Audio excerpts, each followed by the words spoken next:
গ্রাম বাংলার জীবনযাপন চ্যানেল থেকে আপনাদের স্বাগত। আজকে চলে এসেছি আরেকটা রেসিপি নিয়ে। আজকে হবে কুমড়ো আর ডাঁটা দিয়ে চিংড়ি মাছ। এই রান্নাটা খুবই সাধারণ রান্না, কিন্তু খেতে টেস্টি হয় খুব, সেই জন্য আমি শেয়ার করছি। তো ভালো লাগলে আপনারা লাইক কমেন্ট করবেন। আমি কড়াতে তেল বসিয়ে ফোড়ন করে নিলাম। এখানে 5 ফোড়ন, তেজপাতা আর শুকনো লঙ্কা ফোড়ন দিয়েছি। দিয়েই আমি কুমড়ো আলুটা দিয়ে দিলাম। কুমড়ো আলুটা একটুখানি নাড়াচাড়া করেই শাকের ডাঁটাগুলো দিয়ে দেব।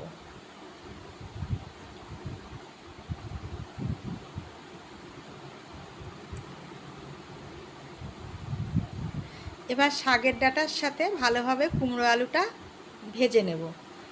এর মধ্যেই দিয়ে দেব লবণ পরিমাণ মতন, হলুদ দিয়ে দেব,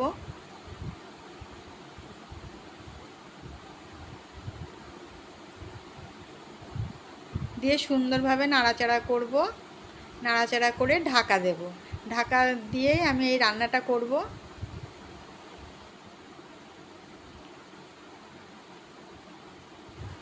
ঢাকা দিয়ে দিয়ে রান্না করব আর কষতে থাকব। এবার ভালোভাবে মোটামুটি কষা হয়েছে। আমি এখন দিয়ে দিলাম টমেটো কুচি আর দিয়ে দেব মশলাগুলো। এখানে মশলা আছে আমার আদা বাটা, কাঁচা লঙ্কা বাটা আর জিরে বাটা। এই হচ্ছে মশলা।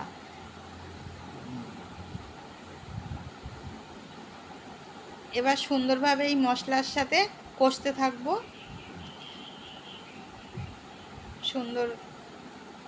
যতটা ভালোভাবে কষা হবে ততটাই কিন্তু খেতে টেস্টি হবে।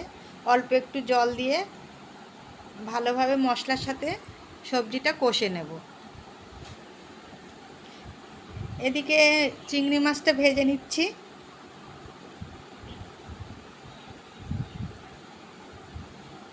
লবণ হলুদ দিয়ে চিংড়ি মাছটা ভেজে নিলাম।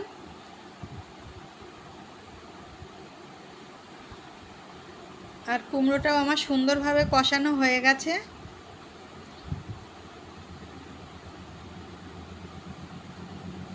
এখনই দিয়ে দেব চিংড়ি মাছগুলো। চিংড়ি মাছটা দিয়েও আবারও নাড়াচাড়া করতে থাকবো।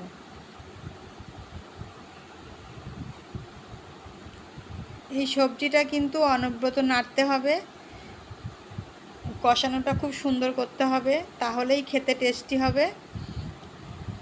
এবার 1 বাটি মতন জল আমি দিয়ে দিলাম। 1 বাটি জল দিয়ে ভালো করে ঢেকে ঢেকে কষবো। আলু আর কুমড়ো আধা সিদ্ধ হয়ে গেলে আমি দিয়ে দেব চিনি।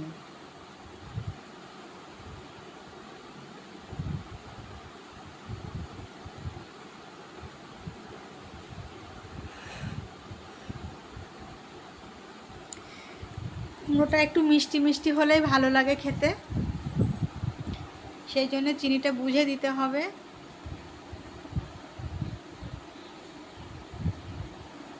তারপরে আমার রান্না কমপ্লিট হয়ে গেছে। এবার আমি গরম মশলা ছড়িয়ে নাড়াচাড়া করে নেব। একদম শেষ ফিনিশিং রান্না। লাস্টেই গরম মশলাটা দিয়ে একটু নাড়াচাড়া করে এবার আমি নামিয়ে নেব।